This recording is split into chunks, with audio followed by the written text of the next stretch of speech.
Assalamualaikum warahmatullahi wabarakatuh. Innal hamdalillah nahmaduhu wa nasta'inuhu wa nastaghfiruhu wa nastahdihi wa na'udzu billahi min shururi anfusina wa min sayyiati a'malina. Man yahdihillahu fala mudilla lahu wa man yudlil fala hadiya lahu. Asyhadu an la ilaha illallah wahdahu la syarika lahu wa asyhadu anna Muhammadan abduhu wa rasuluhu la nabiyya ba'dahu. Allahumma salli wa sallim wa barik ala Muhammad wa ala ali Muhammad kama sallaita wa barakta ala Ibrahim wa ala ali Ibrahim fil alamin innaka Hamidum Majid. Rabbi shrah li sadri wa yassir li amri wa hlul 'uqdatam min lisani yafqahu qawli. Allahumma ij'alna minal ladzina yastami'una al-qawla fayattabi'una ahsana. Ilahi anta rasuli wa ridwaka matlubi 'azimi mahabbataka wa ma'rifataka. Hadirin iman rahmati Allah Subhanahu wa taala. Di Bintaro sektor 5 di Jalan Piscok ada masjid namanya Nur Ramadan. Pagi itu hadirin rahmati Allah, sejumlah ibu-ibu majelis taklim mengundang saya bicara tentang keajaiban dan kedahsyatan Al-Quran. Ratusan ibu-ibu hadir di sana, dan di antara mereka yang duduk lesehan seperti Anda semua ada beberapa ibu-ibu yang sepuh duduk di atas kursi. Usai saya menyampaikan materi, kemudian saat dialog, seorang ibu yang duduk di kursi tunjuk tangan dan mengikut diantarkan ke beliau. Dan hadirin sekalian rahmati Allah Subhanahu wa taala, ibu itu mengatakan, nama saya Siti Aisyah Ustaz, nama asli. Usia saya 82 tahun. 2 tahun belakangan semua orang yang ada di majelis ini tahu penyakit saya. Berbulan-bulan saya dirawat di rumah sakit, nggak kunjung sembuh. Sakit apa, Bu? Tanya saya. Ibu Siti Aisyah mengatakan, 2 kaki saya Ustaz busuk. Saya tanya, diabetes? Ada dokter yang 1 diabetes, dokter yang lain mengatakan saya lupus, yang lain mengatakan komplikasi. Jangankan sembuh, penyakitnya aja para dokter ini nggak tahu. Jadi yang menyembuhkan memang bukan dokter, yang menyembuhkan juga bukan rumah sakit, juga bukan obat-obatan. Yang menyembuhkan siapa kira-kira? Hadirin rahmati Allah Subhanahu wa taala. Maka berbulan-bulan saya nggak kunjung sembuh, anak-anak bawa saya pulang. Maka kemudian Ibu Siti Aisyah mengatakan, maka begitu sampai di rumah, saya juga belum menyampaikan kepada Anda. Ibu Siti Aisyah waktu di rumah sakit, setiap kali ada dokter visit, dokter jenguk, meriksa Ibu Siti Aisyah, saya selalu ngomong gini, sakit. Dokter, amputasi saja, potong saja kaki saya. Karena saking sakitnya, baunya dan menderitanya, nggak kunjung sembuh. Saya dibawa pulang. Nenek-nenek 80 tahun, Anda tahu bagaimana kalau punya penyakit, ngeluh, kesel, marah-marah, sensitif. Dan hadirin sekalian rahmati Allah Subhanahu wa taala, maka dalam suatu pagi seorang ustaz asal Demak datang ke jenguk saya. Maka nggak dapat saya ngomel-ngomel terus dengan penyakit ini. Sang ustaz mengatakan, Bu, jangan marah-marah. Penyakit ini dari Allah. Anda akan dapat pahala kalau Anda bersabar atas ujian Allah.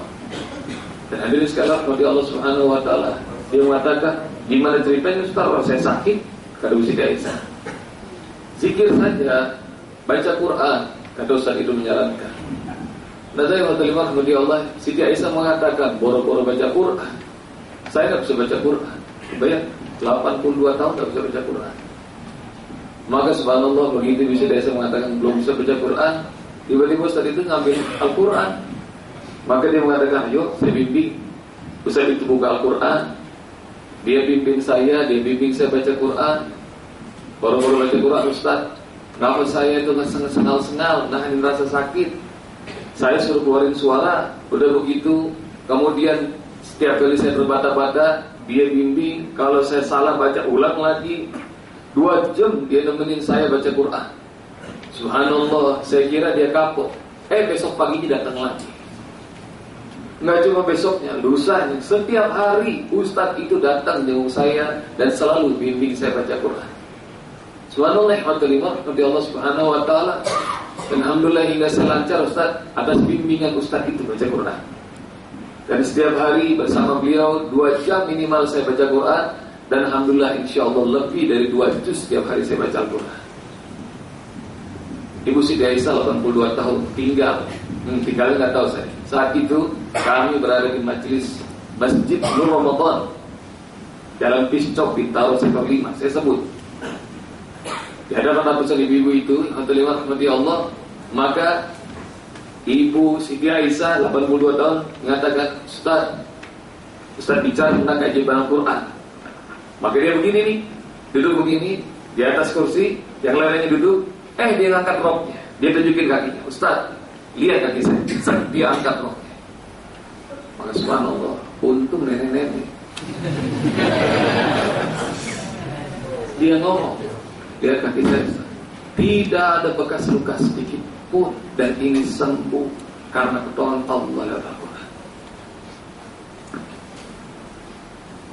Surat 17:82. Wa nunazzilu minal Qur'an ma huwa shifaa wa rahmatun lil mu'minin. Kami turunkan dari Al-Quran menjadi syifa, penyembuh, obat, penawar bagi sakit kalian, menjadi rahmat. Wahai orang-orang beriman yang punya keyakinan, iman bahwa Allah bisa menyembuhkan semua penyakit. Dan sembuhnya dengan Al-Quran. Sembuhnya dengan Al-Quran. Baca Al-Quran kenapa? Mumpung Ramadan, baca Al-Quran. Nggak usah dipaksakan, sehari minimal 10 juz kira-kira.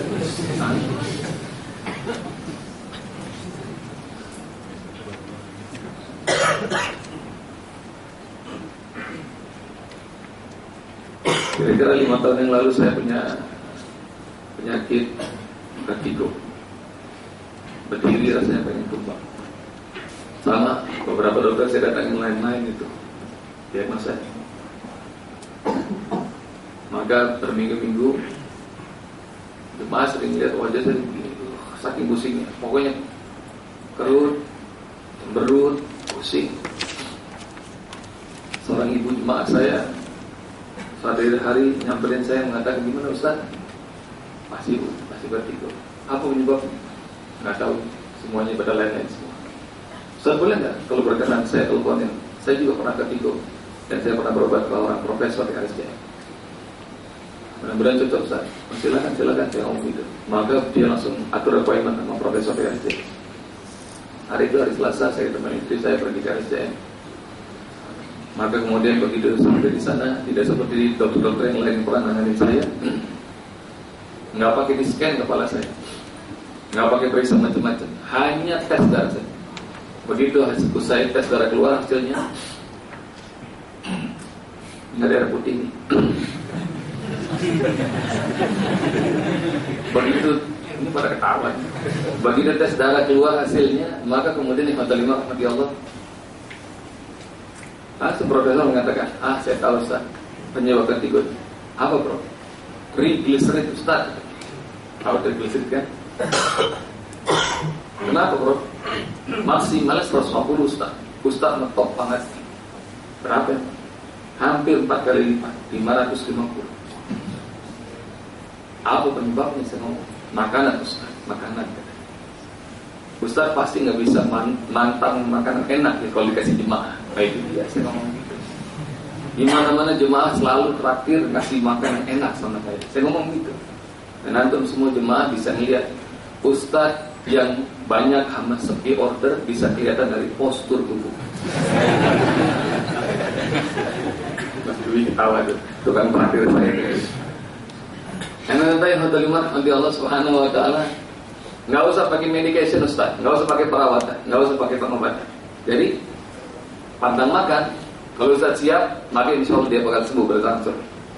Oke, apa yang dipantang? Semua jenis karbohidrat nggak boleh makan. Apa aja? Nasi nggak boleh Ustaz, siap. Singkong nggak boleh Ustaz, oke. Kentang nggak boleh, siap. Apalagi dia sebut karbohidrat segala macam. Ubi nggak boleh, oke. Daging-dagingan nggak boleh Ustaz. Daging apa aja? Sapi nggak boleh. Terus kambing nggak boleh. Siap. Terus bebek nggak boleh. Ikan nggak boleh. Ayam nggak boleh. Oke, saya ngomong. Apa lagi? Goreng-gorengan nggak boleh Ustaz. Tempe nggak boleh. Bakwan nggak boleh. Tahu nggak boleh. Jangan siap. Manis-manis segalanya nggak boleh. Santan nggak boleh kata dia. Maka setiap dia ngomong siap. Setelah listnya lebih dari 20 saya dengerin tuh. Stop Profesor. Kenapa Ustaz? Itu segala-gala kagak boleh. Terus yang boleh saya makan apa? Oh, kalau Ustaz mau sembuh, Ustaz makan cuma 2 jenis. Apa tuh? Makannya sayur sama buah. Saya mikirin, buah segar, sayur enak. Oke, saya ngomong gitu. Tapi Ustaz, makan paginya sayur buah, makan siang sayur buah, makan malam sayur buah. Oke, saya ngomong. Maka subhanallah ya terima. Maka hari-hari itu saya penyembuhannya pakai rupanya diet. Diet itu sayur sama buah. Belum pernah nyoba diet kayak begitu kan? Anda yang terima kepada Allah, rupanya sayur buah istri saya waduh nyendokin banyak. Awal-awal saya makan senang. Tapi makan pagi sayur buah, makan siang sayur buah, makan malam sayur buah. Oh, rupanya nggak ada gurih-gurihnya. Karena nggak ada gurihnya, selera tuh langsung drop. Kalau Anda baru makan 2 sendok, udah nggak mau lagi. Dan rupanya ini diet yang paling top. Kalau biasanya makan pakai nasi, pakai nambah kita. Oh, rupanya subhanallah karena sayur buah itu paling banyak, 1/4 piring udah paling top. Jadi itu langsung nyusut tuh susu tubuh. Bobot tubuh langsung nyusut. Maka subhanallah saya masih ingat hari itu saya ceramah di Dalan di sebuah keluarga berada di sana. Saya ceramah jam 10, setengah 12 saya tutup. Begitu tutup, tuan rumah bingung. Pada bengong semua nih, jemaah nih. Maka tuan rumah nyamperin saya, Ustaz, zuhur masih setengah jam lagi kan? Iya, kenapa emang? Boleh nggak makan dulu Ustaz? Makan udah disiapin tuh katanya. Oh silakan. Ayo Ustaz buka duluan. Maka saya bangun, maka kemudian langsung saya jalan ke meja prasmanan. Begitu jalan meja prasmanan, saya lihat ada seorang kakek tua, yang paling tua di antara mereka sepuh. Saya bilang, Pak, temenin saya. Maka kakek itu bangkit. Maka begitu saya berjalan sama kakek itu ke meja prasmanan, maka langsung saya ambil piring, saya bersihin, saya kasih, Bapak duluan. Enggak, Ustaz duluan. Enggak, urusan makan sunahnya yang tua ini, silakan. Itu kakek nasi putih diambil, nasi goreng diambil, daging sapi diambil, daging ikan diambil, ayam diambil, tempe, kemudian mendoan, kemudian bakwan, tahu diambil, gudeg diambil, sayur diambil, semuanya diambil, sop diambil, sayur buah diambil. Itu semua yang di prasmanan ini enggak ada yang lewat, diambil semua. Sementara ini anak muda modern yang banyak penyakitnya, nasi putih lewat, nasi goreng lewat, tempe lewat, tahu lewat, gudeg lewat, ayam lewat, segala macam lewat. Apa yang saya ambil? Ujung sayur sama buah. Dan itu sama, 1/4 piring doang. Ada yang terlibat, begitu saya ambil 1/4 piring, saya di mana beliau duduk, saya pengen ngajak ngobrol sebagai teman ngobrol ketika makan. Maka begitu saya samperin, saya taruh piring saya di karpet. Begitu saya duduk, saya lihat piringnya, Masya Allah tuh kakek-kakek munjung. Maka kemudian saya pegang pahanya, Pak, belum ada pantang makannya. Saya ngomong gitu. Si kakek kemudian barangkali melirik piring saya tuh, dia ngomong gitu, Alhamdulillah Pak Ustadz belum ada. Saya sehat walafiat. Emangnya umur Bapak berapa? Saya nanya. Maka begitu saya nanya, nggak dijawab tuh. Nggak dijawab untuk kakek. Dia mengatakan, Ustadz coba tebak, berapa usia saya? Saya lihatin wajahnya, ya kisaran 60-an. Kemudian saya tebak seperti usia Rasul ya Pak, 63. Salah Ustaz. 65? Salah Ustaz. 67?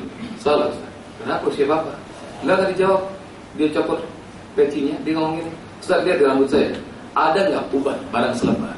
Demi Allah hitam rambutnya. Kalau Anda dekat kepala saya ada ratusan uban sekarang. Anda tahu yang rahmati Allah, saya bilang berapa usia Bapak? Enggak dijawab. Dia copot kacamatanya. Ini kacamata Ustaz nggak minus nggak plus. Itu kenapa dipakai semua? Ini kacamata hanya untuk nangkal stroke matahari, mata saya tajam. Kalau baca nggak perlu kacamata baca saya. Dia ngomong gitu. Kalau saya jalan nggak perlu saya lihat pakai kacamata jam.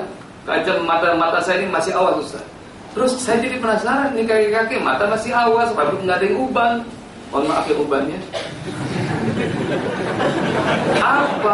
Apa rahasia Bapak?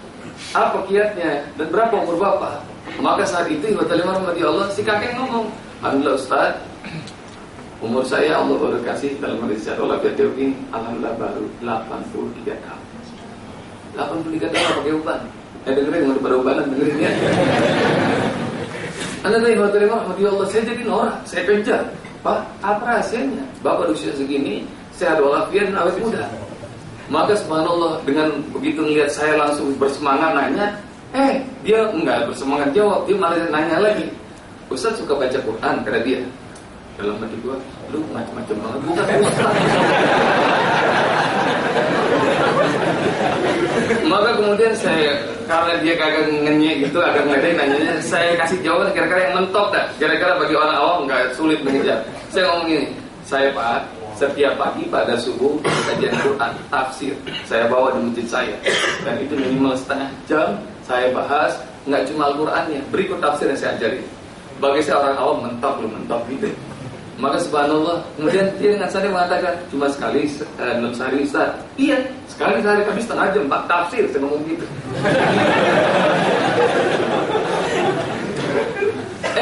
Dia ngomong kalimat berikutnya itu tak menyelekit banget. Dia ngomong gini, oh cuma sekali Ustaz ya. Kalau begitu banyakkan makannya tuh daripada baca Quran. Kacau nih ulang. Gila Ustaz diceramain.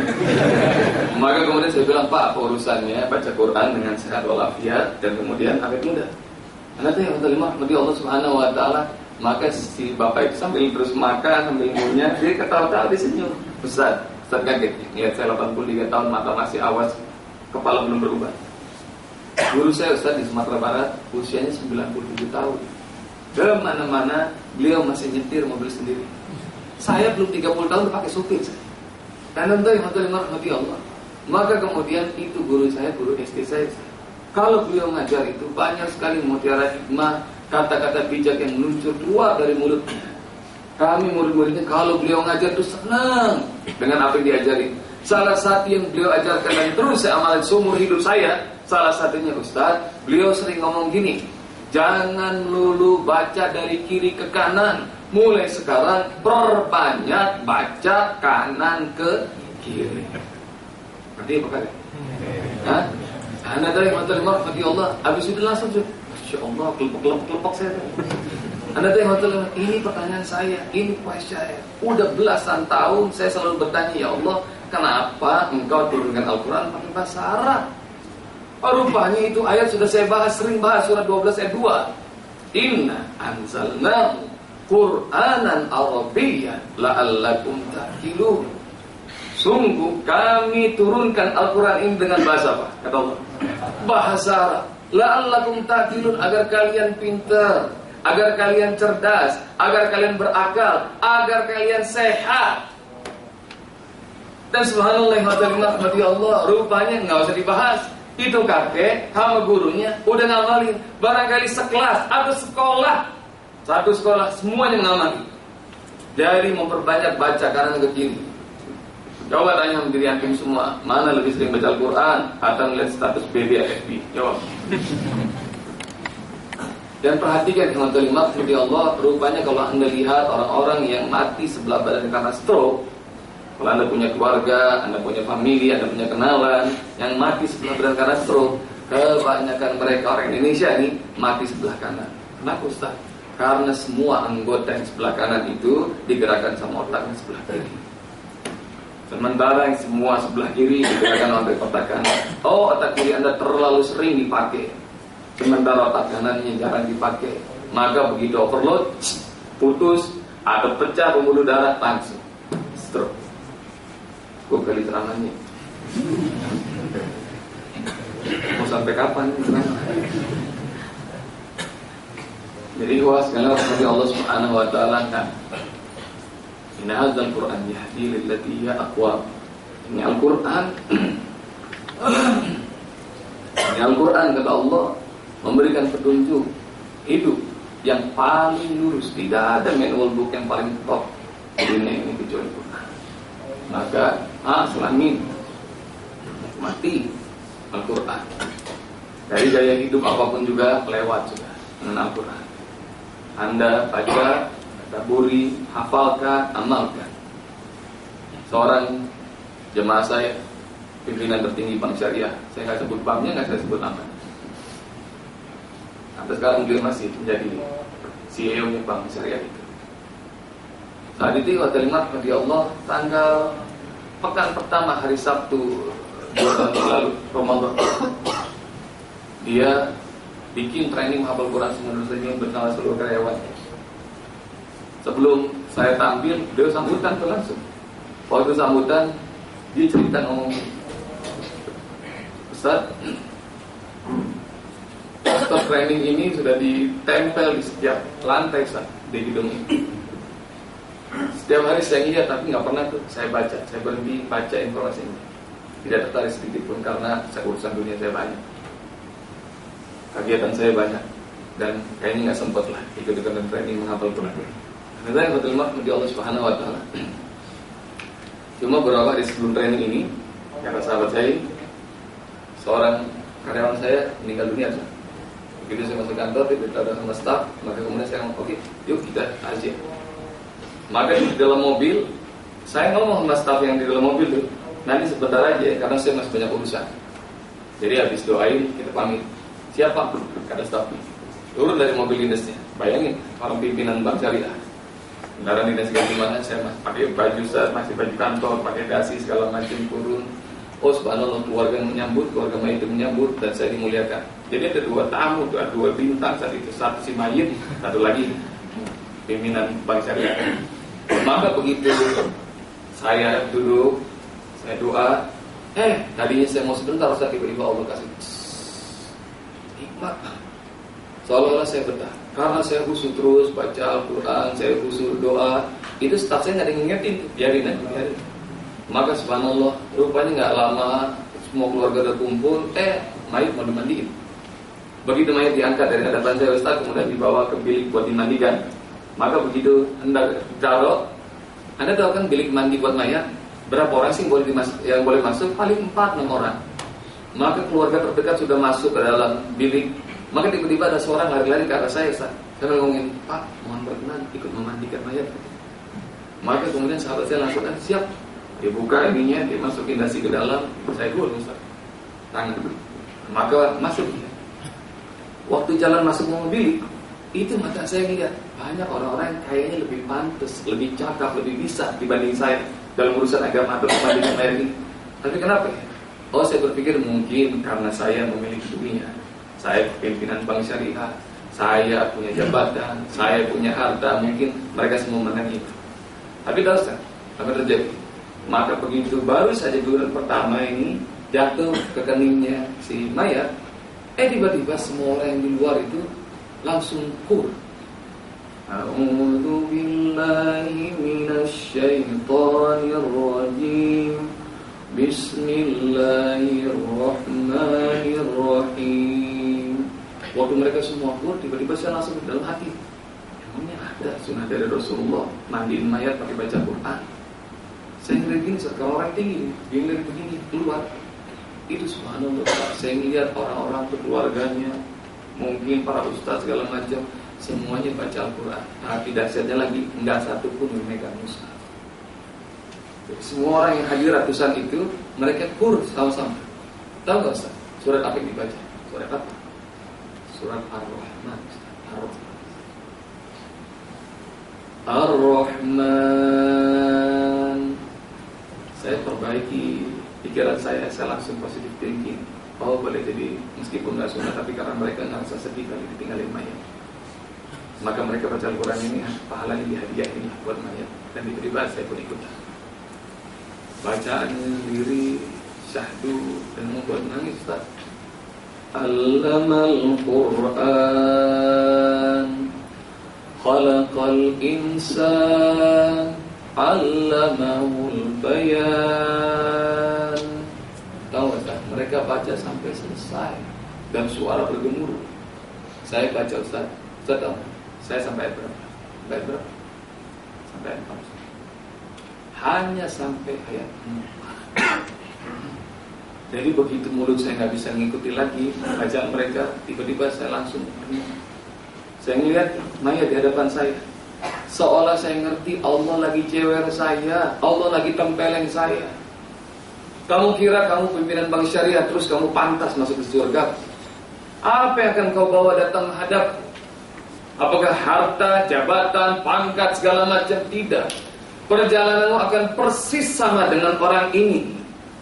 Dan tidak ada yang bisa dibanggakan untuk datang menghadapku kecuali dengan membawa amal-amal soleh yang banyak. Dan tidak ada amal soleh yang lebih hebat, lebih utama kecuali kalam-kalamku.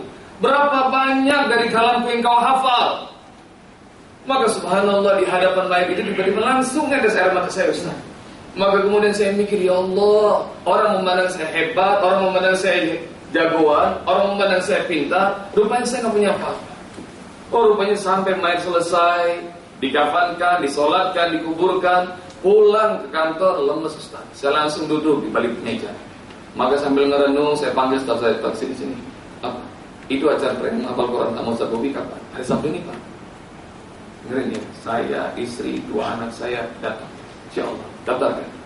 Maka subhanallah, hari itu hotel rahmati Allah, sahabat saya sambutan di hadapan semua karyawan. Dia ngomong begini, Ustaz, kami semua alhamdulillah semalam sudah sepakat ikut training Ustaz. Bahkan istri saya, dia mau ikut, tapi sekarang rupanya tadi pagi tidak ketemu kamu. Anak saya yang kedua, Ustaz, lagi kuliah di London. Saya suruh pulang dan mengatakan, ini yang penting, menghafal Quran. Maka subhanallah, saat itu sahabat saya bersama keluarganya, mereka menghafal Quran sama keluarga. Anda tahu yang rahmati Allah, tidak ada kebanggaan ketiga. Tidak ada. Nikmati Al-Quran. Mukanya tegang pengantin.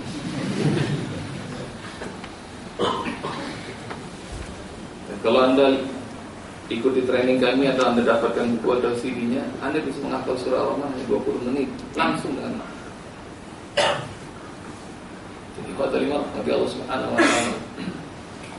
Ayat Saifullah, nama dia junior saya di Al-Azhar dan sekarang dia sudah doktor dari Al-Azhar. 2 tahun atau 3 tahun lalu kami dakwah di Sydney. Maka Aib ngomong, Ustaz, saya dengar tuh gerakan menghafal Quran semua dari sejumlah ke bawah. Terus kenapa Aib? Saya mau testimoni, Ustaz. Testimoni apa? Doain Ustaz, saya baru 21 jam menghafal Quran, belum selesai. Terus profesor pembimbing saya tiba-tiba koma, masuk ICU. Saya diberitahu, maka beberapa hari kemudian saya jenguk. Itu dari balik kaca ICU, Ustaz.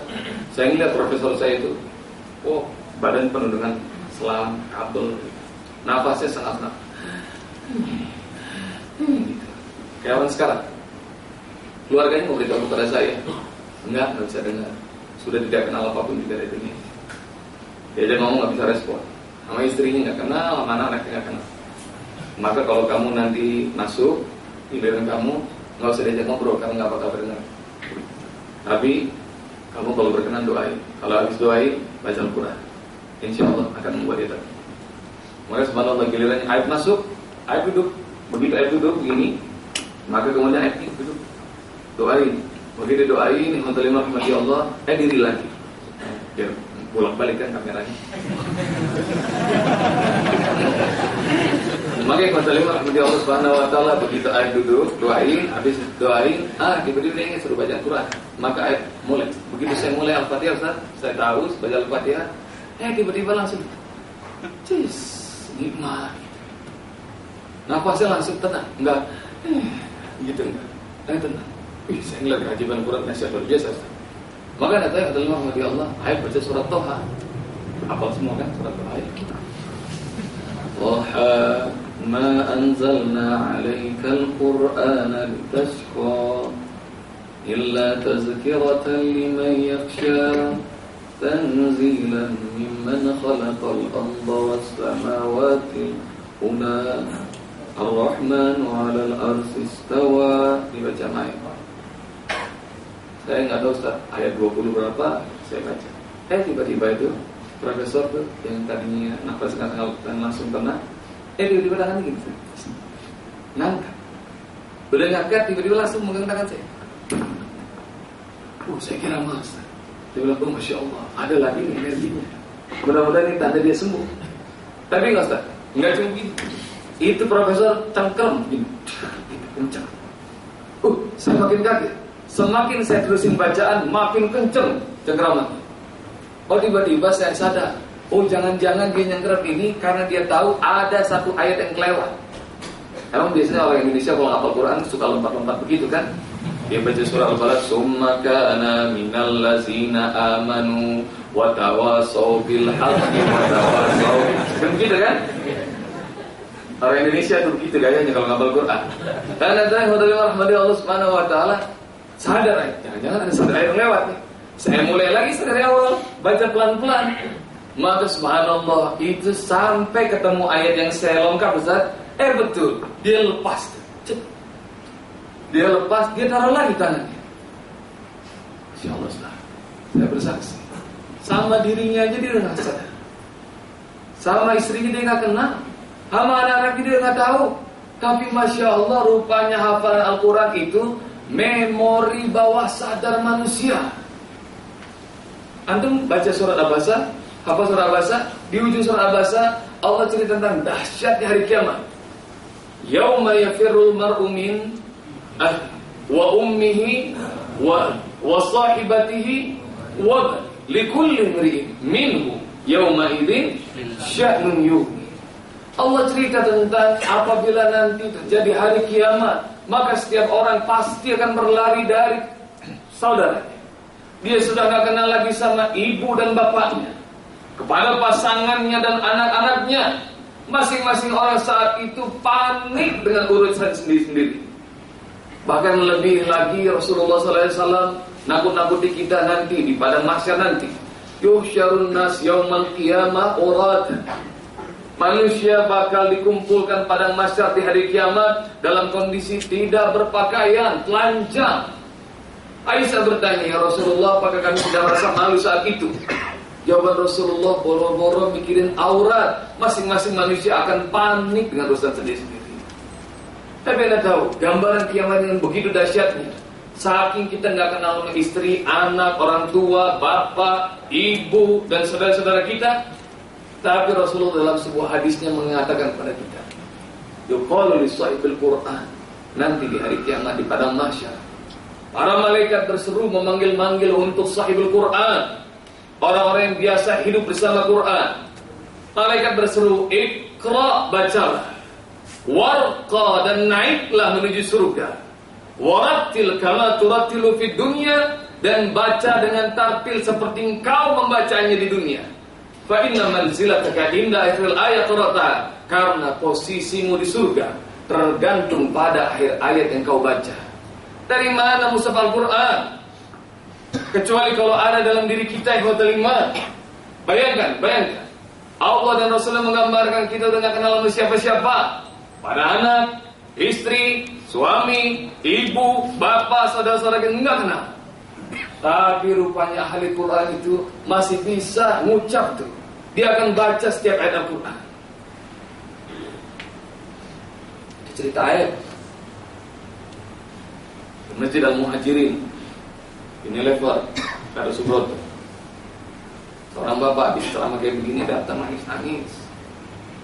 Kenapa Pak? Saya selamat terjadi Ustaz. Kenapa? Ustaz cerita barusan, saya baru ingat cerita anak saya perawat di RSPAD Gatot Subroto. Ada apa? Beliau nangani seorang prajurit usia 30-an. Hilang ingatan Ustaz. Hilang ingatan itu apa? Insomnia apa? Amnesia.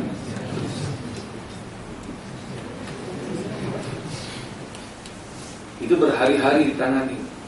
Permanent disorder, hancur memori. Waktu pagi itu kami perawat, dokter, keluarganya lagi lihatin. Pak, siapa nama Bapak? Lelaki mana? Nasi, Bapak tahu nasi? Bis, kata perawat. Rumah sakit. Hilang. Ini siapa? Ditunjukin istri. Ini anak yang ditunjukin. Oh, itu permanen disorder. Hilang. Kata selamat terjadi. Subhanallah, hampir saja kita semua nih para medis nyerah. Gimana ngebalikin tuh memori? Setelah beberapa puluh item dicoba untuk recall, coba tarik lagi memori, nggak bisa. Anda tengok Hotel Iman, begitu udah mulai lemas kita semua, tiba-tiba salah seorang perawat mengatakan, Bapak tahu Al-Quran? Begitu di dalam Al-Quran, itu si prajurit masukin. Seperti dia tarik ke memori dia paling dalam, dia langsung nanggung. Apa yang Bapak tahu dari Al-Quran? Langsung dikejar. Itu prajurit ngomong gini, Qul huwallahu ahad, Allahus samad, lam yalid walam yulad, walam yakul lahu kufuwan ahad. Itu saat itu istrinya, anak-anaknya, dokter, dan para semuanya ada air mata. Karena dia mengatakan, ya Allah, segala-gala boleh lupa, rupanya Al-Quran lupa. Jadi Hotel Iman di Allah hidup sama Quran. InsyaAllah bahagia. Ada perumahan di Jakarta Hotel Iman, kelas menengah, ekonomi menengah ke atas, kemarahnya besar, mereka pemilik dunia. Tapi alhamdulillah mereka sadar Hotel Iman di Allah, hingga mereka mulai itu hafal Quran. Dari mulai hafal surah Rahman, surah Al-Mulk, surah Waqi'ah, surah Yasin, surah An-Naba, lama-lama jadi doyan. Hingga yang Hotel Iman di Allah, mereka sering sholat berjamaah dan masjid mereka ramai. Karena mereka sudah mulai doyan hafal Quran. Biasa, kalau jemaah hafalannya banyak, itu kalau imamnya baca pendek mereka kesal. Mereka pengen imamnya bacanya panjang-panjang. Sebaliknya, kalau jemaahnya hafalannya sedikit, imam baca pendek dikit pada nggak tahu siapa yang nyuruh itu. Ada yang Hotel Iman di Allah, di perumahan itu akhirnya mereka pilih seorang imam yang suaranya bagus, hafiz, dan jadi konsensus kalau dari maghrib sampai isya yang Hotel Iman di Allah, mereka baca surat-surat yang mereka lagi ngapal bareng gitu. Jadi supaya sekaligus murojaah. Maka itu kalau sholat panjang yang Hotel Iman dari maghrib sampai isya kira-kira 2 menit, 5 menit lagi menjelang isya baru itu sholat maghrib. Assalamualaikum warahmatullahi wabarakatuh. Ini konsensus. Antum kalau lagi tarawih di Masjidil Haram karena imamnya enak-enak, kalau tarawih sebentar antum gak kesel semua, ya kan? Maka mereka pun juga sama menikmati. Maka ikhwatul iman di Allah, sore itu udah azan maghrib, maka ada seorang tamu datang ke rumah jemaah itu, jemaah saya, maka istrinya bilang, si fulan lagi di masjid, ke masjid aja. Maka tamu itu kemudian pergi ke masjid, wudu, belum sempat ngobrol udah koma. Jadi gue mau ngobrol, jadi sholat dulu, sholat. Nanti Hotel Iman sholat, Allahu Akbar, imam bacanya enak. Dan subhanallah semua jemaah khusyuk. Saat itu kebetulan mereka lagi murojaah. Jadi imam membacakan surat An-Naml. Surat An-Naml tahu ya, surat 27, 93 ayat. Jadi semua jemaah khusyuk Hotel Iman hati Allah. Betul aja. Tinggal 2 menit lagi mau azan isya. Assalamualaikum warahmatullahi wabarakatuh. Assalamualaikum warahmatullahi wabarakatuh. Itu tamu yang dari temen-temen datang. Masya Allah. Lama banget gitu. Maka ada dari Hotel Iman datang nih tamu. Ya itu kayak temen nih. Woi, gue ada perlu penting nih, mau ngobrol sama lu. Ayo kita ngobrol di rumah. Bro, tinggal 2 menit lagi katanya. Kita sholat isya saya. Sudah ada, lu pulang aja sama gue. Minta sholat isyanya panjang kayak begini lagi. Ya, kalau sholat maghrib memang sengaja kita konsensus, kita panjangin supaya semua jemaah ketika sekaligus murojaah hafalan. Emang surat apa tadi dibaca? Itu mah surat 6, enak bro. Ada ceritanya Nabi Sulaiman segala macam. Kalau lu ngerti, lu paham, pasti lu nikmat. Surat 6, pulang dah. Ntar sholat isya panjang lagi. Kalau sholat isya bacain surat apa? Kalau sholat isya paling surat-surat yang dari juz 30. Kayak itu kayak surat Takasur, kemudian surat Al-Asr atau surat Al-Fil kata jemaah itu. Surat Al-Fil itu surat apa? Surat Al-Fil surat gajah. Kalau surat tadi maghrib baca apa? Itu surat An-Naml. Surat An-Naml surat apa? Surat semut. Woi, pulang dah. Yang semut tadi panjang, gajah. Digeblok jemaah ya. Sudah, ini pada hafal surah Al-Fil. Hafal? Ayo sama-sama baca. Bismillahirrahmanirrahim. Woi, salah woi. Makanya hafal. Alam taro kaifa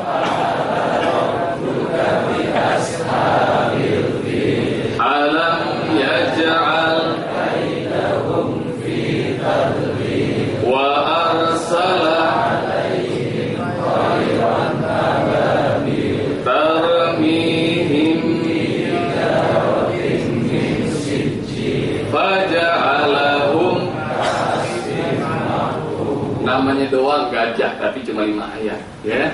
Jadi saking parahnya nih umat Islam Indonesia terhadap Al-Quran. Makanya menerima rahmat Allah. Pesan saya mau Ramadan, Anda perbanyak baca Quran, perbanyak menghafal Quran. Kalau antum semangat, mau bisa dapatkan materi-materi di luar atau ikutan training kita. Jadi sudah lebih dari 30.000 orang sudah merasakan hafal Quran semudah tersebut. Nggak ada tanya jawab kan? Nggak ada kan? Oke, baik. Kalau dengarkan saya, kalau kita semuanya bisa dengarkan kajian tausiah zuhur ini dengan nikmat, bisa sholat berjamaah sebelum Ramadan kemarin, terima rahmati Allah, saudara-saudara kita di Aceh, Allah kasih musibah gempa dan rumah mereka hancur, mereka sholat, masjidnya menasanya udah nggak ada. Mereka nggak punya pakaian, mereka nggak punya segala macam, lebih dari 56.000 pengungsi. Dan saya 2 pekan yang lalu di Aceh diajak rapat pagi-pagi. Aceh yang melapor ke saya, Ustaz, posko kita perlu 2,3 miliar per hari karena saking banyak pengungsi. Dan celakanya lagi, Muslim di Indonesia Ustaz sudah mati rasa. Jadi hampir di setiap semua lembaga zakat itu pencapaian untuk donasi buat kawan-kawan kita yang di Aceh semuanya minim. Makanya mati Allah, yuk sungguh tidak beriman kata Rasulullah. Siapa di antara kita yang bisa tidur lelap karena perut kekenyangan, sementara kita semua tahu ada saudara-saudara kita yang nggak punya makan, nggak punya rumah, segala macam. Ayo, sambil kita dapat dirahmat Allah, dapat diampunan Allah, kita berinfak. Siap kira-kira semuanya berinfak? Ya. Semuanya berdiri, kita kumpulkan di depannya. Yang perempuan juga di depan sana ya. Ayo, infak. Jangan pura-pura nggak bawa dompet. Silakan. Yang mau dapatkan materi hafalan Quran mudah tersenyum di luar ya. Silakan yang belakang boleh maju. Saya tutup ya. Assalamualaikum warahmatullahi wabarakatuh.